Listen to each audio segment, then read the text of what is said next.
Why do your favorite hobbies suddenly feel meaningless after awakening? The passions that once defined you, the things that made life exciting, start to lose their flavor. And it feels confusing, even scary, like part of you has died. Carl Jung warned that awakening isn't all bliss and love. It's also a dismantling. And one of the first signs is losing interest in the things that once gave you joy. Not because you're lazy or broken, but because something deeper is happening in your psyche. This is a common but misunderstood experience. You're not crazy and you're not alone. Jung's psychology explains exactly why this happens. And by the end of this video, you'll not only understand why your old hobbies feel meaningless, you'll see how this emptiness is actually a sign of growth. So stay with me, because what feels like a loss is actually the beginning of a more authentic life. Before awakening, hobbies usually serve the ego and often function as identity markers. The gamer, the artist, the musician, the athlete. Your hobby becomes part of the mask you wear, the persona as Jung called it. Think about it. Hobbies give you achievement, status, or a sense of belonging. They can be ways to distract yourself from stress or to prove your worth to others. That's why they feel so exciting in the ego phase, because they reinforce your sense of me. But awakening cracks that mask. Suddenly, the old motivation doesn't work anymore. Winning a game, posting a painting on social media, or even writing a song doesn't feel as fulfilling because the part of you that cared so much, the ego identity, has started dissolving. That loss of motivation isn't a mistake. It's a sign that your psyche is shifting. What once fueled your ego no longer feeds your soul. So, if the ego-driven hobbies no longer hold meaning, what comes next? This is where Jung's insight gets fascinating. He said, awakening is a confrontation with the self, the deeper core of who you are. And when that self begins to surface, it reorders everything. This is why your old values start to collapse. Goals that once made sense, winning, achieving, collecting, competing, suddenly feel like chasing smoke because your psyche has shifted its focus from the persona to the self. Before awakening, your pleasures were tied to external rewards. Getting recognition, feeling productive, and stacking achievements. All of that was tied to the outer world. But when awakening cracks, you open to a larger reality. Maybe through breathwork, psychedelics, deep inner work, or sheer life experience. The outer world just doesn't shine the same way anymore. The hobbies that once brought you excitement can suddenly feel stripped of their magic. Because many of those hobbies were tied to proving something to yourself, to others, to the world. Painting wasn't just painting. It was a way to feel talented. Gaming wasn't just fun. It was a way to feel accomplished. Shopping wasn't just shopping. It was a way to feel worthy, stylish, or enough. But after awakening, when the mask of persona begins to fall, you realize you don't have to prove anything anymore. The drive to seek validation through hobbies collapses. What once felt like nourishment now feels like performance. And the moment you no longer need to be seen as the gamer, the artist, or the achiever, the fuel behind those activities evaporates. This isn't loss. It's liberation. It means your soul is no longer content with chasing recognition or building identity through hobbies. Instead, it's turning inward, searching for meaning beyond performance. The reason this feels so disorienting is because hobbies were never just hobbies. They were part of your story. They told you who you were. But when awakening confronts you with the self, it dissolves those old labels. That's why you might feel lost, like you don't know yourself anymore. The old map is gone, but the new one hasn't been drawn yet. But that void has a purpose. Here's the raw truth. Not all hobbies were hobbies. Some were escapes. Maybe you painted to avoid loneliness. Maybe you gamed to silence anxiety. Maybe you were singing because you felt unseen and unnoticed. On the surface, it looked like fun or passion. But underneath, many hobbies were unconscious strategies to soothe pain you didn't want to face. Carl Jung called this the shadow. Those hidden wounds, fears, and emotions we bury because they don't fit the version of ourselves we want to believe in. And here's what awakening does. It pulls that shadow out of hiding. Suddenly, the hobby you once relied on doesn't give the same relief because it was never really about the hobby. it was about avoiding the feelings underneath. So, when awakening happens, the psyche starts dismantling these distractions. It's like your soul saying, no more band-aids. Face the wound. That's why you lose interest. Not because you're bored of your passions, but because the passions were serving as masks.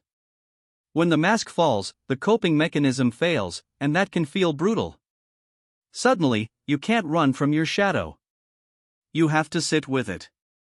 This stage can feel depressing, even hopeless. People often say, I don't enjoy anything anymore. What's wrong with me?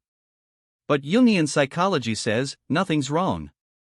In fact, this is a breakthrough because for the first time, you're meeting yourself without distraction.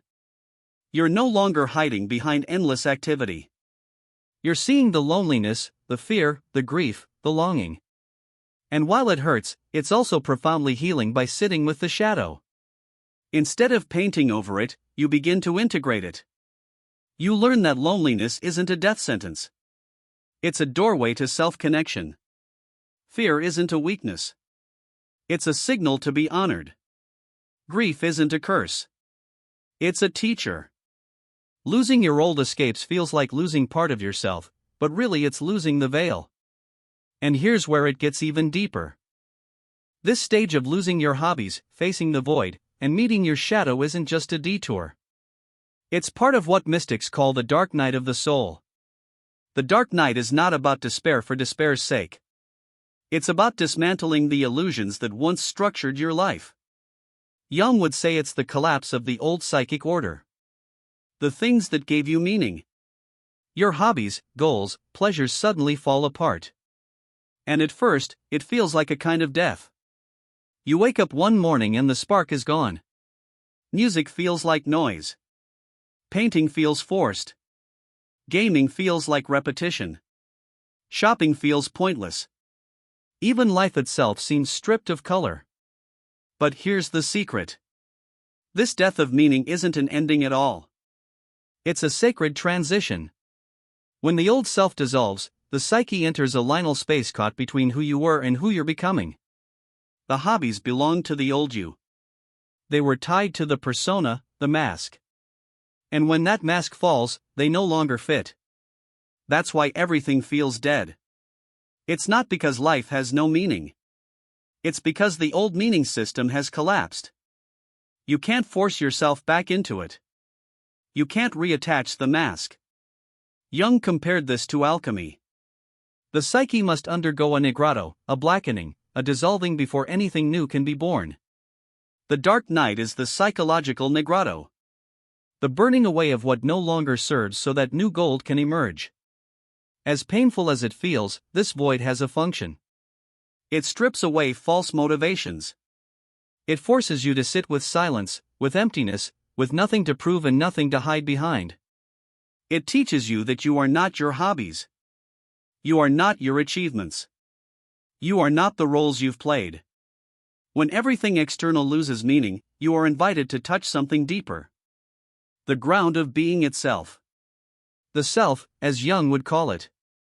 Not the ego self that needs validation, but the deeper self that simply is. And from that ground, new forms of meaning eventually sprout. But this time, they're not ego-driven, they're soul-driven. Jung called this process individuation.